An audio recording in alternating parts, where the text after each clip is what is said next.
সিনেমার শুরুতে আমাদের দেখানো হয় পিঁপড়েরা একটি যুদ্ধের প্রস্তুতি নিতে ব্যস্ত ছিল।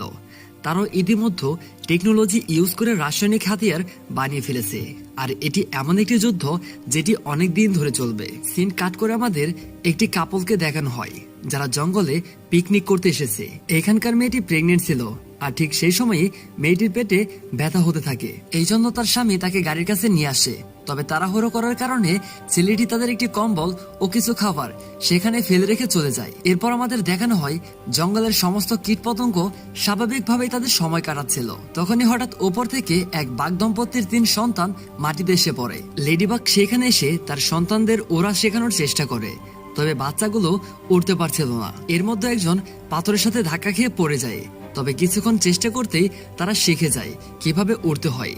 লেডিবাগ তার পরিবার নিয়ে সবুজ ঘাসের উপর দিয়ে উড়ে যাচ্ছিল। তখনই ছোট্ট লেডিবাগ ঝোপের পেছন থেকে কারো হাসির শব্দ শুনতে পায়। সে ঝোপের পেছনে গিয়ে দেখে একটি ছোট্ট মাছি আপন মনে বসে হাসছিল। তখনই মাছিটি উড়ে যায় আর ছোট্ট বাঘ তার পিছু করতে থাকে। এতে করে সে তার পরিবার থেকে আলাদা হয়ে যায়। তারা চলতে চলতে জঙ্গলের অনেক ভিতরে চলে এসেছে। এক জায়গায় এসে ছোট্ট মাছিটি বসে পড়ে। ছোট্ট বাঘও সেখানে এসে বসে পড়ে।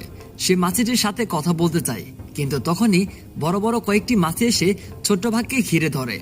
মাছিগুলো এমন ভাবে শব্দ করছিল যে যেন এখনই তারা বাঘকে খেয়ে ফেলবে।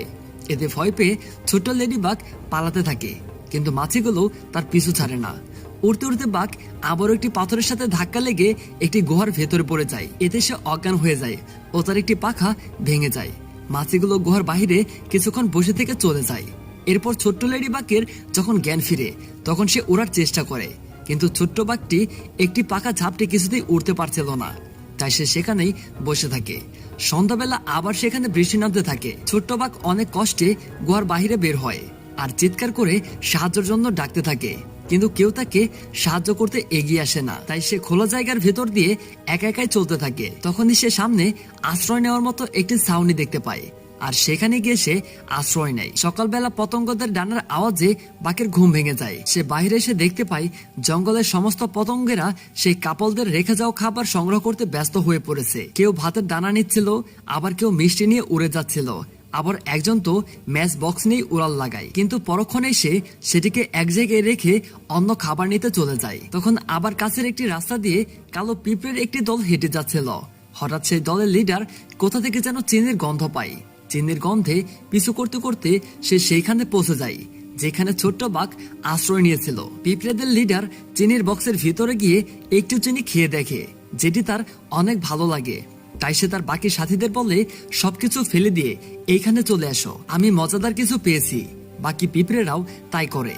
সব পিঁপড়ে মিলে পুরো বক্সটিকেই মাথায় তুলে নিয়ে চলতে শুরু করে। ছোট্ট বাঘের এইসব চেয়ে চেয়ে দেখা ছাড়া আর কিছুই করার ছিল না। পিঁপড়েরা হাঁটার সময় চিনির বক্সটি প্রচন্ড দুলছিল, তাই বক্সের ভিতরে থাকা এদিক ওদিক সব পড়ে যাচ্ছিল। সে খুব কষ্টে নিজেকে ব্যালেন্স করে নেয়, কিন্তু তখনই পিঁপড়েরা বক্সটিকে নিচে ফেলে দেয়। এতে কিছু চিনির টিউব বাহিরে বেরিয়ে আসে। সেই সাথে ছোট্ট বাঘও নিচে পড়ে অজ্ঞান হয়ে যায়। পিঁপড়েরা বাঘকে দেখতে পেয়ে তাকে সাহায্য করতে যায়, কিন্তু তখনই সেখানে একটি টিকটিকি চলে আসে।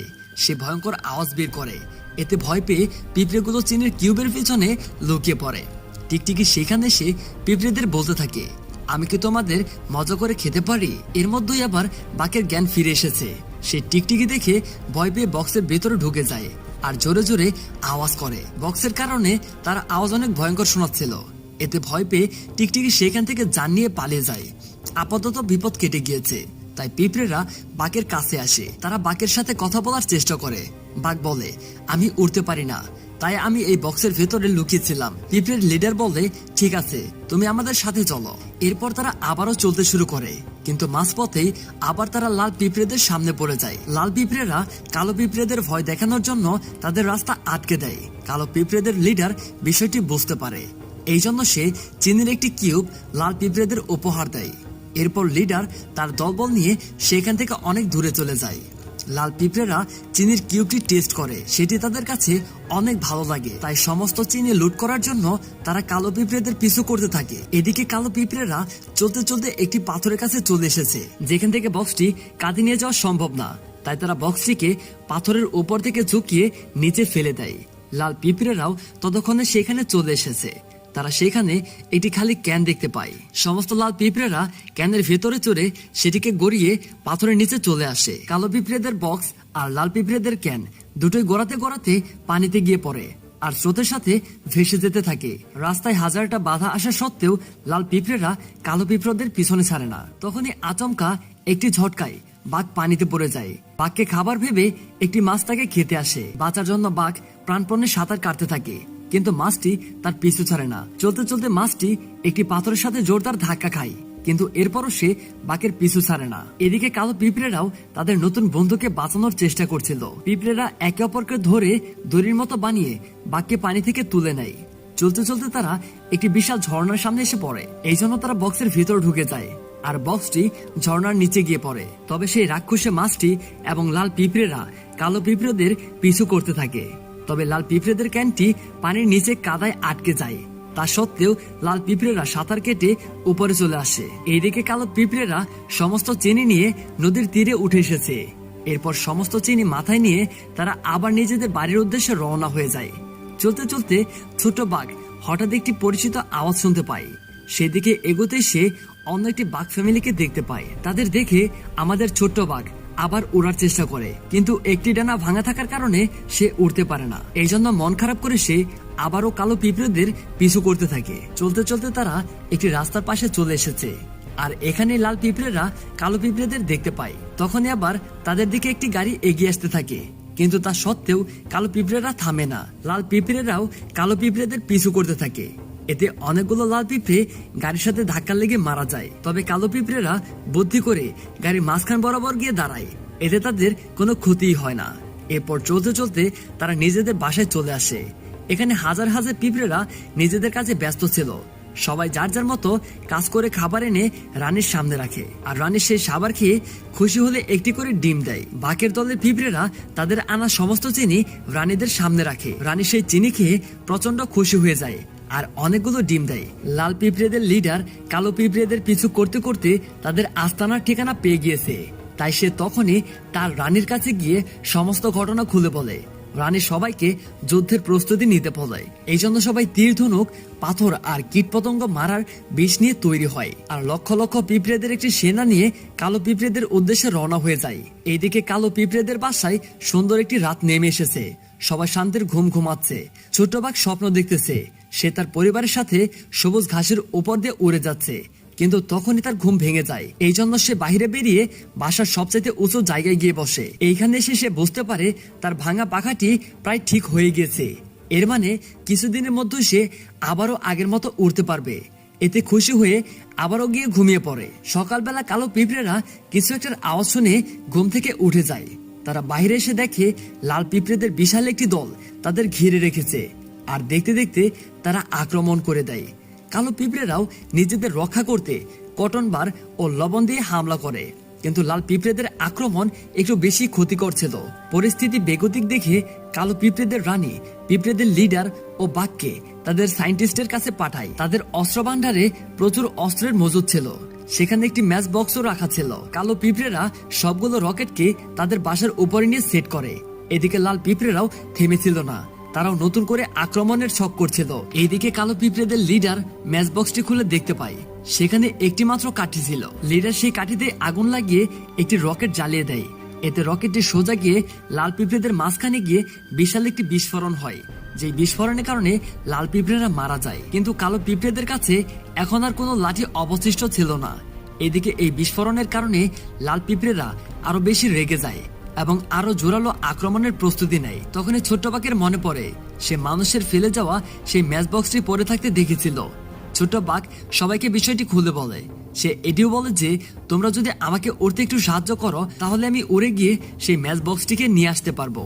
এই জন্য পিঁপড়েরা কাগজ দিয়ে একটি প্লেন বানিয়ে ফেলে। বাঘ কাগজের প্লেনে উঠে বসতেই পিঁপড়েরা সেটিকে ধাক্কা দেয়। লেডি বাঘ লাল পিঁপড়েদের মাথার উপর দিয়ে উড়তে উড়তে সেই বক্সের কাছে গিয়ে পৌঁছায়। বাঘ বক্সটিকে ওঠানোর চেষ্টা করছিল, কিন্তু তখন সে দেখতে পায় একটি মাকড়সা ধীরে ধীরে তার দিকে এগিয়ে আসছে। এই জন্য লেডি বাঘ লুকিয়ে পড়ে। মাকড়সাটিও ম্যাচ বক্সটি তুলে নিজের বাসার দিকে রওনা হয়।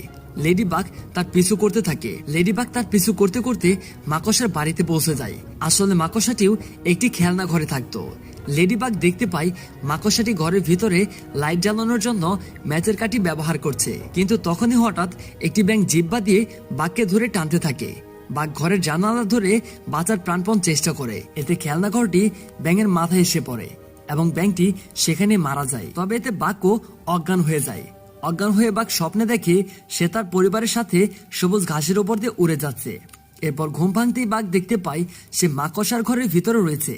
আসলে মাকড়সা মনে করছিল ব্যাঙটি বাঘের জন্যই মারা গিয়েছে, এই জন্য মাকড়সা বাঘের উপর খুব খুশি হয়েছে। সে বাঘকে অনেক আপ্যায়ন করে এবং সেই ম্যাচ বক্সটিও দিয়ে দেয়। এরপর বাঘ ম্যাচ বক্সটি নিয়ে পিঁপড়েদের সাহায্য করতে বেরিয়ে পড়ে, কিন্তু রাস্তায় সে দেখতে পায় কয়েকটি মাছি অন্য একটি বাঘকে বিরক্ত করার চেষ্টা করছে। এটি দেখে লেডি বাঘের প্রচন্ড রাগ হয়, তাই সে ম্যাচ বক্সটি ছেড়ে মাছিদের শিক্ষা দেওয়ার সিদ্ধান্ত নেয়। এই জন্য সে মাছিদের দিকে এগিয়ে যায়। মাছিরা লেডি বাঘকে ধাওয়া করতে থাকে আর লেডি বাঘ মাছিদের হাইওয়ের দিকে নিয়ে যায়। তখনই আবার সামনে থেকে একটি গাড়ি আসছিল। বাঘ তো চালাকি করে বেঁচে যায়, তবে মাছিগুলো গাড়ির সাথে ধাক্কা লেগে সেখানে পড়ে যায়। এরপর আমাদের লেডি বাঘ সেই বাঘের কাছে যায় যাকে মাছিরা বিরক্ত করছিল।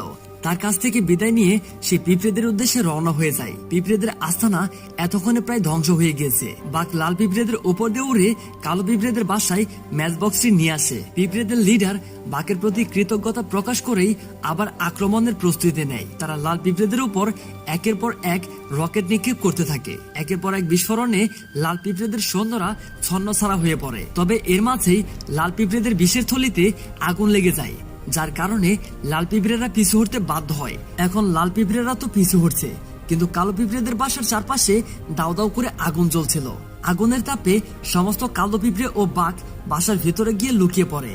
তখনই তারা একটি আওয়াজ শুনতে পায় আর আমরা দেখতে পাই একটি উড়োজাহাজ তাদের দিকে উড়ে আসছে। জাহাজ থেকে পানি ফেলে মুহূর্তের মধ্যে আগুন নিভিয়ে দেওয়া হয়। এখন আগুন তো নিভে গিয়েছে, কিন্তু কালো পিঁপড়েদের বাসা পুরোপুরি ধ্বংস হয়ে গিয়েছে।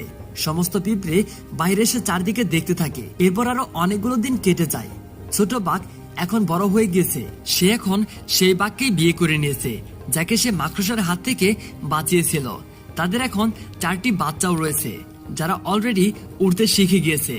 বাঘ তার পুরো পরিবার নিয়ে সবুজ ঘাসের ওপর দিয়ে উড়ে বেড়ায়, ঠিক যেমনটা সে মাঝে মাঝে স্বপ্নে দেখতো। পরিশ্রমী কালো পিঁপড়েরাও তাদের বাসা আবারও বড় করে বানিয়ে ফেলেছে। বাঘ কিন্তু তার বিপদের বন্ধু পিঁপড়ের লিডারকে এখনো ভুলেনি। সে প্রতিদিনই পিঁপড়েদের লিডারের সাথে দেখা করতে যায়। দুই বন্ধু মিলে সুন্দর একটি জায়গায় বসে তারা প্রতিদিন সূর্যাস্ত দেখে। আর এরকম একটি সুন্দর দৃশ্য দেখে আমাদের এই মুভিটি শেষ হয়ে যায়।